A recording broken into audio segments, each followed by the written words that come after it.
Hello dear students, 11th mathematics lecture number B4 में आपका स्वागत है। जैसा कि आप जानते हैं, पिछले लेक्चर में मैंने आपको संबंध के बारे में बता दिया था और संबंध क्या है उसके कुछ क्वेश्चन भी मैंने आरेख के द्वारा, तीर आरेख के द्वारा करा दिए थे। ठीक है, हम बात करेंगे, उसके हमने एग्जाम्पल्स करा दिए थे, एक दो क्वेश्चन भी मैंने आपको समझा दिए थे। ठीक है, अब इसी प्रकार क्वेश्चन नंबर की बात कर लेते हैं। कुछ तीर आरेख और हैं, जैसे क्वेश्चन नंबर 4 है, 5 है ना।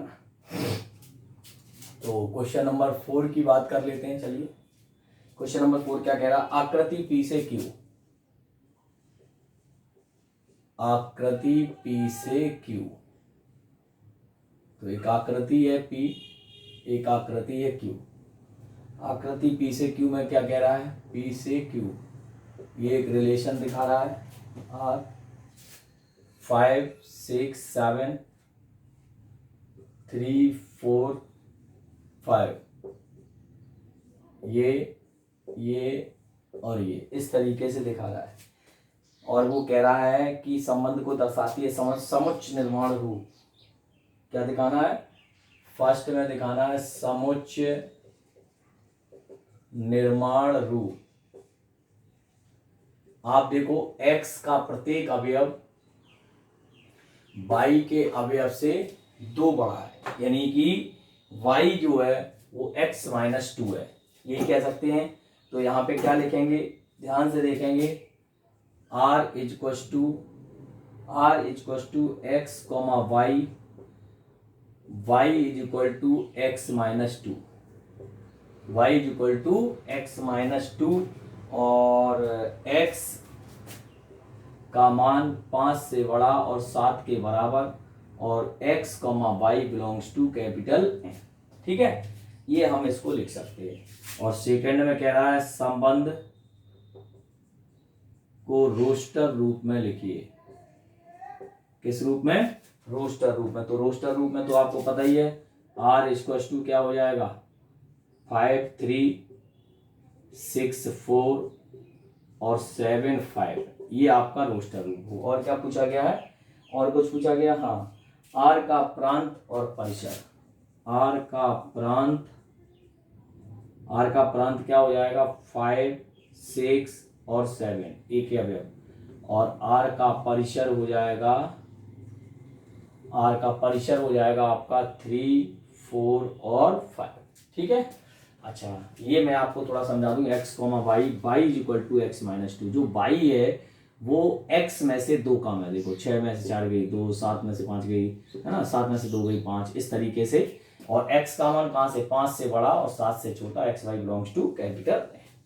ये क्वेश्चन नंबर कौन सा हो गया? 4। अब आप देखेंगे क्वेश्चन नंबर 5 क्या कह रहा है, सुनते हैं। माना a बराबर 1 2 3 4 और 4 और 6। चलिए, इसने कहा है आर ए पर एक संबंध, कैपिटल R ए पर एक संबंध, R ए पर एक संबंध क्या है? A, B such that AB belongs to A, संख्या A, संख्या B को यथावत विभाजित करती है, ऐसा कह रहा है। विभाजित करती है, ये कुछ ऐसा कह रहा है। द्वारा परिभाषित एक संबंध को रोस्टर रूप में परिभाषित कीजिए। तो आप ध्यान से देखें, इसको हम रोस्टर रूप में किस तरीके से परिभाषित करेंगे। तो यहां से करते हैं। तो R A, B such that A B belongs to A, संख्या A B को यथावत विभाजित करती है।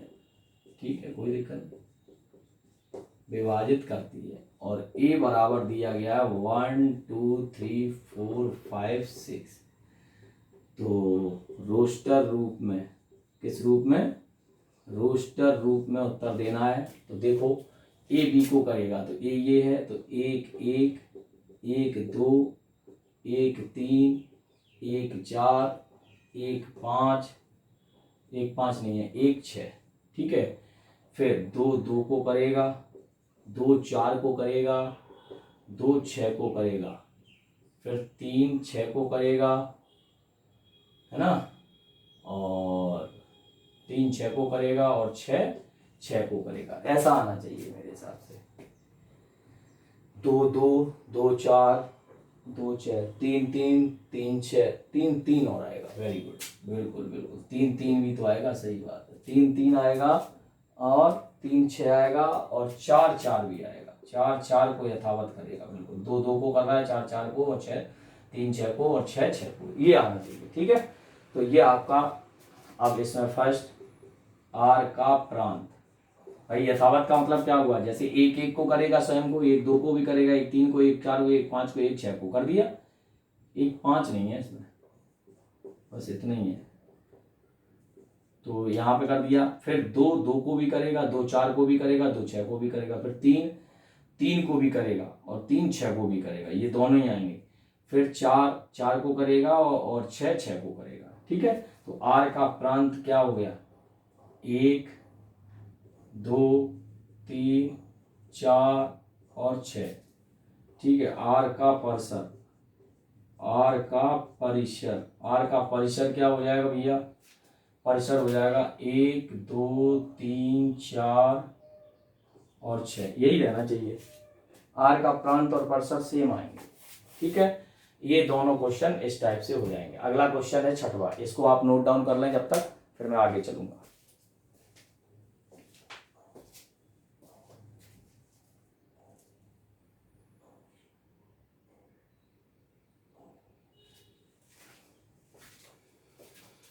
देखिए अगला अभी मैं क्वेश्चन लिखूंगा, जब तक आप इसको नोट डाउन कर सकते हैं। क्वेश्चन नंबर 6 क्या कह रहा है, ये कह रहा है r = x और x + 5, ठीक है, such that x belongs to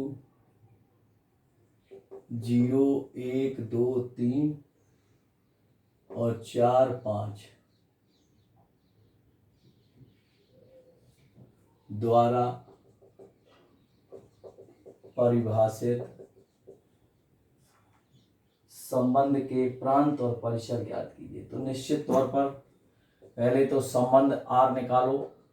तो देखो x की जगह अगर 0 रख देंगे तो 0,5 बन जाएगा, 1 रख देंगे तो 6 बन जाएगा, 2 रख देंगे तो 7 बन जाएगा, 3 रख देंगे तो 8 बन जाएगा, 4 रख देंगे तो 9 बन जाएगा, और 5 रख देंगे तो 10। देखो ध्यान से, ये बन गया।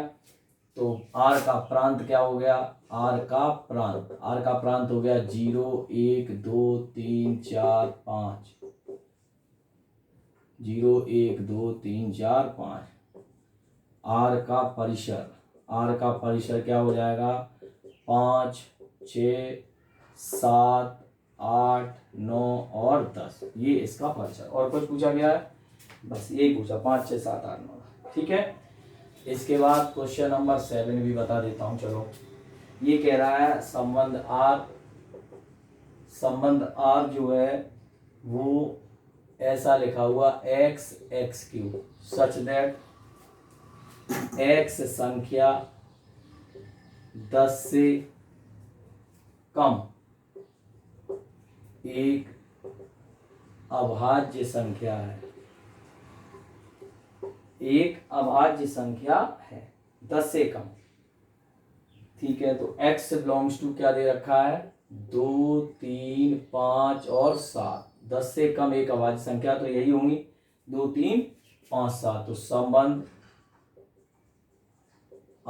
रोस्टर रूप में क्या बनेगा बोलो भाई, या तो बनेगा 2 8 3 27 5 125 और 7 343, यही बनना चाहिए। ठीक है, तो पूछा क्या, रोस्टर रूप लिखिए। आर का प्रांत,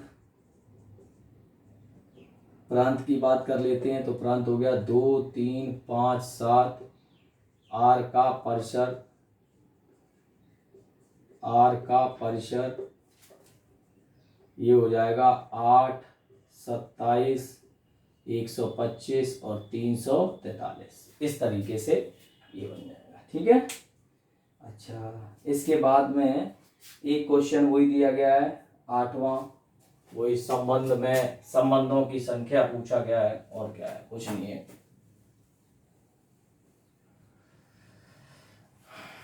चलिए एक ये भी क्वेश्चन कर देता हूं मैं, क्वेश्चन नंबर 8, फिर हम आगे चलेंगे फलन पे। ये कह रहा है a बराबर x y z, y बराबर b बराबर क्या दे रखा है 1 2, a से b में, a से b में संबंधों की संख्या, संबंधों की संख्या ज्ञात कीजिए। तो इसको हम क्या करेंगे, नंबर ऑफ a बराबर 3, नंबर ऑफ b बराबर 2, नंबर ऑफ a कार्तीय गुणन b बराबर 3 गुणा 2 बराबर 6। इसलिए संबंधों की संख्या क्या होती है 2 की पावर mn, 2 की पावर 6 बराबर 64। कितना आ गया 64। ठीक है, संबंधों की संख्या। और एक अगला क्वेश्चन है आर जेड पर ए से बी में ए माइनस बी एक पूर्णांक है और ये है, तो ए माइनस बी पूर्णांक है तो निश्चित तौर पर जो ए माइनस बी होगा वो बिलोंग करेगा जेड को, तो आर का प्रांत भी जेड होगा और परिसर भी जेड होगा। ठीक है, इस चीज को आप नोट डाउन कर सकते हैं, इतना आप नोट डाउन कर लीजिए, फिर हम आगे चलेंगे।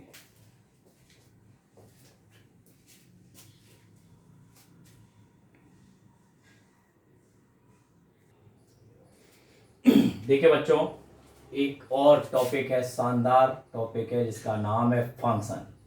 12वीं में बहुत काम आने वाला टॉपिक है, बहुत ही इंपॉर्टेंट टॉपिक है जिसका यूज बहुत होता है। ठीक है, फंक्शन अपने आप में एक विशेष प्रकार का संबंध होता है जिसे हम फलन कहते हैं, यानी कि एक विशेष प्रकार के संबंध को फलन कहते हैं। और इसकी खासियत होती है कि समुच्च ए से समुच्च बी का संबंध f एक फलन कहलाता है यदि समुच्च ए के प्रत्येक अवयव का समुच्च बी में एक और केवल एक अर्थात अद्वितीय प्रतिबिंब होता है तो ही वो फलन कहलाता है, अदरवाइज वो फलन नहीं कहलाता है। ठीक है, अभी मैं आपको चित्र के माध्यम से भी बताऊंगा, अभी मैंने आपको क्रमित युग्म के माध्यम से बताया है, बहुत सारी चीजें आपको यहाँ देखने को मिलेंगी, मैं पूरे प्रयास करूंगा।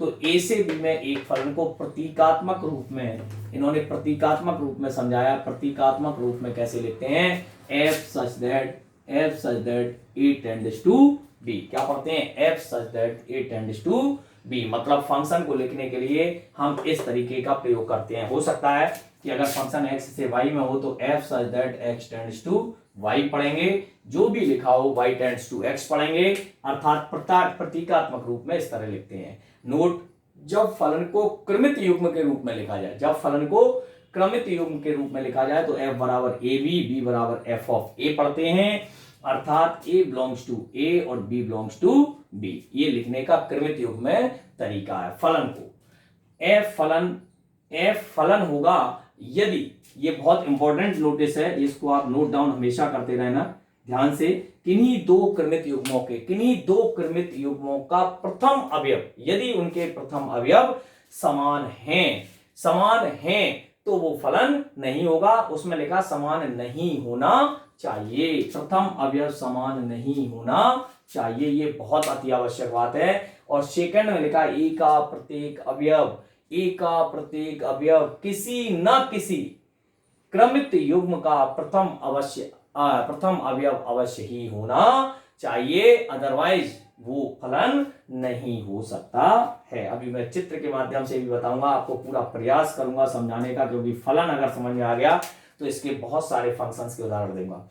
ए बराबर हमने 1 3 5 ले लिया, बी बराबर 2 4 6 ले लिया। तो हमने एक फलन का एक हमने उदाहरण दिया, तो 1 2 1 4 और 3 4। तो आप यहां देख रहे होंगे सबसे पहले तो यही फेल हो गया, क्योंकि कृमित युग्म प्रथम अवयव समान है, ठीक है, इसलिए ये फलन नहीं है। इसका कारण क्या हो गया, प्रथम अवयव समान नहीं होना चाहिए था, वो समान है। दूसरे में 1 2 3 4 और 5 6, देखो इसका इससे भी हो गया, इसका इससे भी हो गया, इसका कोई अवयव छूटा नहीं है, इसका मतलब ये फलन है। लेकिन F3 में फिर से देखिएगा 1 2 3 4 और 5 4, आप देखिएगा यहां पर कौन सा अवयव छूट गया, बी का 6 ऐसा अवयव है जो किसी भी अवयव का प्रतिबिंब नहीं बना रहा है, इसलिए पी का अवयव 6 एक एक किसी भी अवयव का प्रतिबिंब नहीं है, एक एक किसी भी अवयव का प्रतिबिंब नहीं है, इसलिए हम क्या कह सकते हैं कि ये भी फलन नहीं है। अब मैं आपको इमेज के माध्यम से बता रहा हूं। देखो इमेज के माध्यम से क्या होता है, कुछ इमेज यहां बना दूंगा मैं। जैसे हमने कोशिश कर रहा हूं भैया, ये ए है, ये बी है, ये संबंध एफ, कोई भी ये संबंध दर्शाया जा रहा है। आपको ये देखना है कि ये फलन है या नहीं है। हमने ले लिया A1 A2 A3 और A4, ठीक है। चलो A3 ले लो, इधर 1 2 3। सबसे पहले हमने जो आपको लाइनिंग दिखाई है वो ये है, ये देखिए, ये देखिए, ये देखिए, और ये फलन दर्शाया गया। तो A1 का संबंध 1 से, A2 का 2 से, A3 का 3 से। तो ये आपको बताना है फलन है या नहीं है। अभी मैं आपको दूसरी एक और चित्र बना रहा हूं।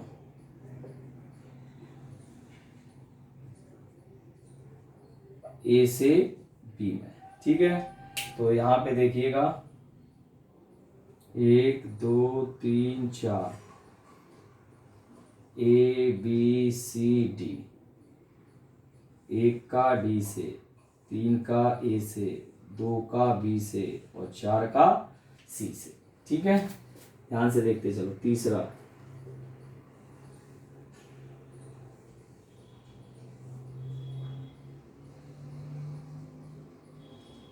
1 2 3 4 A B C D, ठीक है। तो 1 का A से, 1 का D से, 2 का B से, 3 का C से, 4 का इससे। ये बताना है आपको फलन है या नहीं। अभी मैं एक डेफिनेशन और लिखूंगा धीरे धीरे।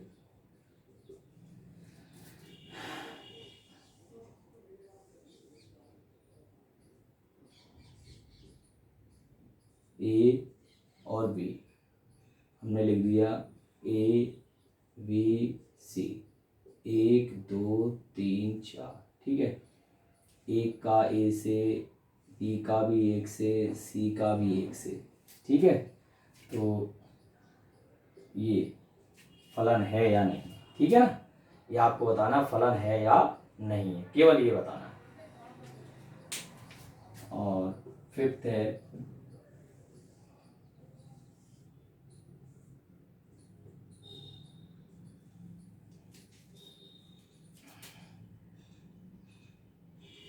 B1 B2 B3 और 1 2 3, ठीक है।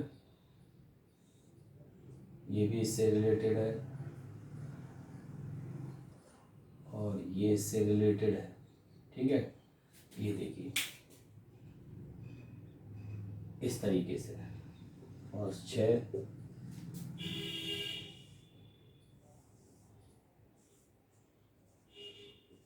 A से B, 5 6 7 A B C। चलिए 7 A से है रिलेटेड, 6 B से है रिलेटेड और 5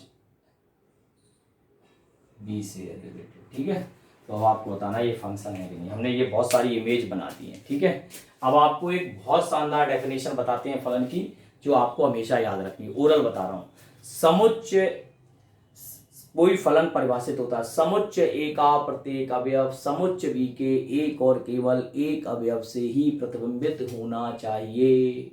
अर्थात अद्वितीय फलन से ही, अद्वितीय अवयव से ही प्रतिबिंबित होना चाहिए, अदरवाइज वो फलन नहीं होगा। फलन की एक और एक मात्र डेफिनेशन याद रखो, समुच्चय ए का प्रत्येक अवयव समुच्चय बी के एक और केवल एक अवयव से प्रतिबिंबित होता है या इमेज बनाता है, फलन कहलाता है। तो हम बात करने जा रहे हैं, मेरी बात गौर से सुनना। फलन कई प्रकार के होते हैं, तो पहले तो हम बात करते हैं कि ये फलन है या नहीं है। तो ए देखो, समुच्चय का प्रत्येक अवयव समुच्चय बी के एक और केवल एक अवयव से प्रतिबिंबित हो रहा है, तो ये फलन है। समुच्चय ए का प्रत्येक अवयव समुच्चय बी के एक और केवल एक अवयव से प्रतिबिंबित होता है, तो ये क्या है, फलन है।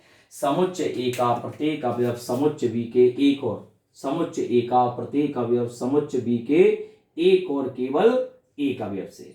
तो आप ध्यान से देखो, समुच्चय ए का एक अवयव समुच्चय बी के दो अवयवों से प्रतिबिंबित हो रहा है, किससे, एक तो इससे और एक इससे, इसलिए क्या लिखेंगे, फलन नहीं है। देखो 1A और 1D, यही वाला आ गया, 1A और 1,4, ठीक है। प्रथम अवयव कैसे हो गए, समान हो गए, तो ये फलन नहीं है। हाँ, ये देखो, समुच्चय ए का प्रत्येक अवयव समुच्चय बी के एक और केवल एक अवयव से प्रतिबिंबित होना चाहिए, तो ये निश्चित तौर पर आप देखिएगा ध्यान से, A 1 से भी है, B 1 से भी है और C 1 से, एक अवयव ही है, तो मेरे हिसाब से ये फलन है, बिल्कुल है, फलन है, ये वाला फलन है, ठीक है। क्यों भाई, ये तो इसके लिए एक एक है ना, ये थोड़ी तीनों से बना रहा है, इधर वाला एक अवयव बी भी एक है, ये भी एक है, तो इसलिए फलन है।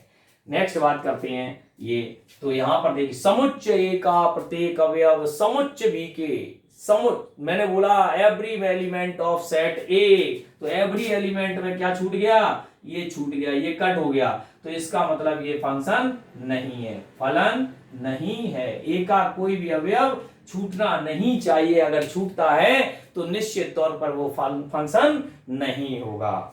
और यहां पर भी कुछ ना कुछ ऐसा होने वाला है, देखिए 5, 6, 7, समुच्चय ए का प्रत्येक अवयव समुच्चय ए का प्रत्येक अवयव, तो समुच्चय का 5 का बी से है, 6 का भी बी से और 7 का ए से, तो ये फलन है, तो ये फलन है। तो इस तरीके से आप यहां इमेज भी बना सकते हैं, हमने इमेज के द्वारा आपको बताने का प्रयास किया है, बहुत ही शानदार तरीका होता है ये इसको सीखने का।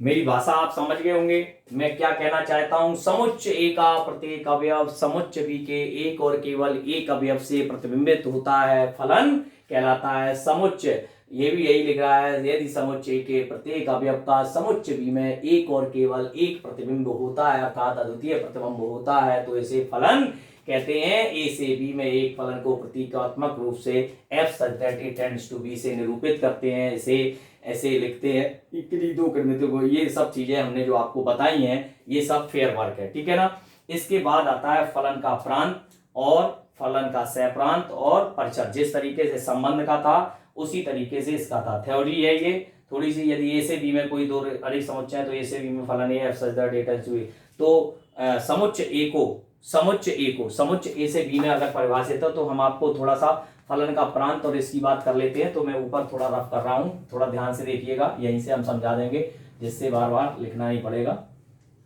और थोड़ी सी थ्योरी होगी तो वो बाद में देख लेंगे। तो देखिए, समुच्चय ए के जो अवयव होते हैं समुच्चय ए के, तो इसका फलन का प्रांत,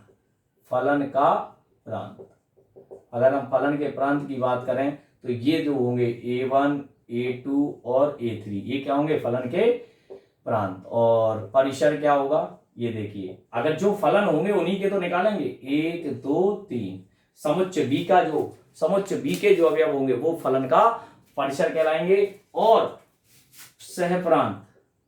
सहप्रांत क्या होंगे, जो समुच्चय बी के अवयव होते हैं वही सहप्रांत भी कहलाते हैं। तो इसलिए हम इस तरीके से उसको लिख सकते हैं। तो कहने का मतलब है, कोई फलन f such that it tends to b है तो समुच्चय ए को फलन f का प्रांत कहते हैं, समुच्चय बी को फलन का सहप्रांत कहते हैं, और समुच्चय बी के उन अवयवों के समुच्चय का जो ए के अवयवों से प्रतिबिंबित हैं क्या कहलाते हैं, परिसर कहलाते हैं। क्या कहलाते हैं, परिसर कहलाते हैं। तो मैंने वही बताया कि जैसे ये फलन है ना, ये फलन नहीं है तो इसमें तो हम चेक ही नहीं करेंगे, ये फलन है तो इसमें ये हो गया, है ना। अब सपोज दैट ये तो इसका हो गया फलन का, ये फर्स्ट वाला हो गया। सेकंड का भी लिख देता हूं मैं। सेकंड का क्या होगा, फलन का प्रांत। तो फलन का प्रांत क्या होगा, ध्यान से देखिएगा, 1 2 3 4। और परिसर क्या होगा, बी के अवयव क्या होंगे, ए बी सी डी। और सहप्रांत भी यही होगा बी, क्योंकि ये तो प्रत्येक अवयव वो बना रहा है ना इमेज। तो ए बी सी डी, ठीक है। ऐसे ही अगर आप इसकी बात करें तो इसमें नहीं होगा, लेकिन इसमें होगा। प्रांत क्या होगा, फोर्थ में फलन का प्रांत। तो फलन का प्रांत होगा क्या, ए बी और सी। ये अगर छूट जाएगा तो नहीं आएगा। और फलन का परिसर, परिसर केवल क्या होगा, 1। और सहप्रांत क्या होगा, हाँ सहप्रांत होंगे 1 2 3 4। सहप्रांत भी होगा पूरा, ठीक है। और ये फलन नहीं है क्योंकि इसमें अवयव छूट गया है। ये फलन है तो इसका क्या होगा, इसका भी लिख देता हूं छठवें का, फलन का प्रांत। तो फलन का प्रांत क्या होना चाहिए, देखो ध्यान से, 5 6 7, इधर का कोई अवयव नहीं छूटना चाहिए।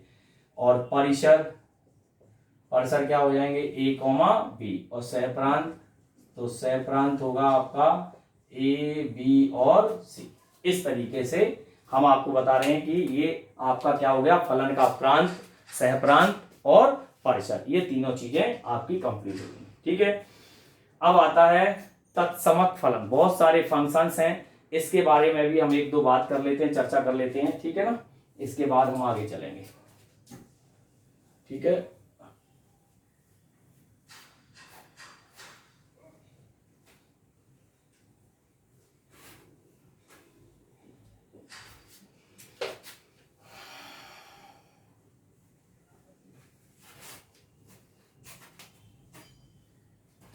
देखिएगा ध्यान से, मैं आपको समझाता हूं कुछ विशेष फलन और उनके आलेख।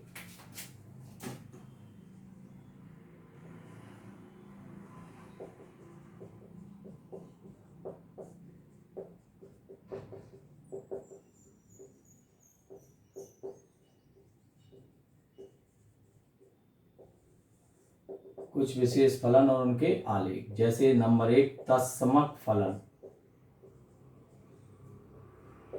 तत्समक फलन, तो तत्समक फलन को आइडेंटिटी फंक्शन बोलते हैं। ये सब काम आने वाली चीज है और 12वीं में तो विशेषकर इनका काम है। यहाँ तो नाम सुन रहे हैं, वहां काम है, ठीक है। तो तत्समक फलन क्या होता है, जिसमें एफ ऑफ एक्स बराबर एक्स हो for all x belongs to R. R का मतलब समझते हो, आर क्या होता है, माइनस अनंत से प्लस अनंत, वास्तविक संख्याओं का समुच्चय, जो कि हम आपको पहले ही बता चुके। कोई फलन, यहां पे हम लिख दे रहे हैं, कोई फलन एफ सच दैट आर से आर में लिखा हुआ है, यानी कि इसका प्रांत भी आर है और परिसर भी आर है। और y इक्वल टू, ये y इक्वल टू लिख लो, लिखना चाहो तो y इक्वल टू ही होता है। तो ऐसे फलन को तत्समक कहते हैं जो मूल बिंदु से गुजरने वाली दोनों रेखा अक्षों के समान हो। अब देखिए, ठीक है, ये तो हो गया फंक्शन, ये इसका प्रांत है और वो उसका परिसर है। अब हम एक टेबल बनाते हैं आलेख के लिए, एक टेबल निर्मित करते हैं जिससे आपको समझ में आएगा। यहाँ x, यहाँ y, देखो गौर फरमाना थोड़ा सा। यहां हमने क्या लिया, 0, x का मान 0 तो y का भी 0, x का 1 तो y का 1, इसका 2 तो इसका 2, इसका 3 तो इसका 1, इसका -1 तो इसका -1, इसका -2, इसका -3 तो इसका -3, ठीक है। तो अब हम क्या करेंगे, आलेख, क्या बनाएंगे, आलेख। आलेख कैसा होता है इसका, अभी देखो आपको पता लग जाएगा। ये देखिए y है, ये x और ये x, ये आ गया। अब देखो ये आया 0, तो ध्यान से देखो, ये 0, ये भी 0, ये 1 और ये भी 1, ठीक है। तो ये ऐसे आ जाएगा 1, ये 2 तो ये भी 2, तो यहाँ पे आया, यहाँ पे आया, फिर यहाँ 3 तो ये 3, ऐसे ही यहाँ -1 -2 -3। तो ये क्या प्राप्त होगी, एक सीधी रेखा, यानी कि सरल रेखा प्राप्त होती है इस तरीके से। ये देखिए जिसको हम क्या बोलते हैं, एफ ऑफ एक्स बराबर एक्स की लाइन। किसकी लाइन, एफ ऑफ एक्स बराबर एक्स की लाइन। ठीक है, तो ये आपका क्या कहलाता है, इस पे आप बिंदु चाहें तो रोटेट कर सकते हैं। ये 0 है, 1 2 1 2 3 4, ठीक है, -1 -2 -3 -4, ठीक है, 1 2 3 4, ऐसे ही -1 -2 -3 -4, इस तरीके से ये आपका ग्राफ हो गया। ठीक है, सेकंड है अचर फलन। किसका, अचर फलन, constant function. Constant function, constant function क्या होता है, फलन f such that r tends to r, नहीं r टेंड्स टू, ये r टेंड्स टू r में परिभाषित हो तो y बराबर f ऑफ x बराबर क्या हो, c, जहां c एक अचर है। क्या है, अचर है। ठीक है, तो इसके लिए क्या करते हैं, तब ऐसे फलन को अचर फलन कहते हैं। इसका आलेख मूल बिंदु से x अक्ष के समांतर होता है। कैसे होता है ये देखो, अगर हम बात करें बच्चों इसकी, तो निश्चित तौर पर यहां से देखिएगा, बहुत सरल है, x है, ये y है, ये कुछ आलेख बनाने के लिए हम इस तरह बना, 0 लिया तो क्या आएगा, c। देखो x के स्थान पर रखो, अचर है c परिवर्तित नहीं होगा। 1 लेंगे तो भी c, 2 लेंगे तो भी c, 3 लेंगे तो भी c, -1 लेंगे तो भी c, -2 लेंगे तो भी c, -3 लेंगे तो भी c। ठीक है, तो इसका मतलब इसका जो आलेख है वो x अक्ष के समांतर होता है। कैसे देखते हैं भैया, ये देखिए x डैश y और y डैश। ठीक है, तो हमने जैसे ही देखा, ये 0 हो गया, ये 1, ये 2, ये 3, ये -1, ये -2, ये -3। ठीक है, कुछ भी सही। चलिए अब इस पे सब पे देखा, 0 चले तो ये c आ गया। क्या आ गया, c। तो y बराबर क्या आ गया, c। यहाँ पर भी क्या आ गया, c। यहाँ पर भी क्या आ गया, c। यहाँ पर भी क्या आ गया, c। यहाँ सब में आ गया। तो ये क्या मिली, एक y बराबर x, f ऑफ x बराबर y बराबर x, c। तो ये आप क्या मिल गई, पैरेलल लाइन मिल गई। ये क्या दूरी हो गई, c, है ना। तो समांतर रेखा प्राप्त होती है। कैसी रेखा, समांतर रेखा। तो हमेशा अचर फलन का जो ग्राफ होता है वो सदैव कैसा होता है, हमेशा पैरेलल होता है। तो इसका मतलब ये क्या हुआ, इनके जो पहले वाला जो था उसका प्रांत और परिसर, इसका प्रांत और परिसर क्या हो गए, इसका प्रांत एवं परिसर दोनों क्या रहते हैं, r। क्या रहते हैं, r। लेकिन इसका प्रांत r है और परिसर बता सकते हो, परिसर क्या होगा, c। क्या होगा, c। क्यों, क्योंकि आप देख रहे हैं c प्राप्त हो रहा है और कुछ मिल ही नहीं रहा है। तो इसलिए आपने देखा कि ये दो फंक्शंस मैंने आपको पढ़ा दिए। इसके बाद आता है बहुपदीय फलन। ठीक है, बहुत सारे फंक्शन होते हैं। बहुपदी फलन का ग्राफ भी बन जाएगा, सबके ग्राफ बनते हैं। ठीक है, तो आप अभी देखें इसको, फिर मैं आगे देखता हूं।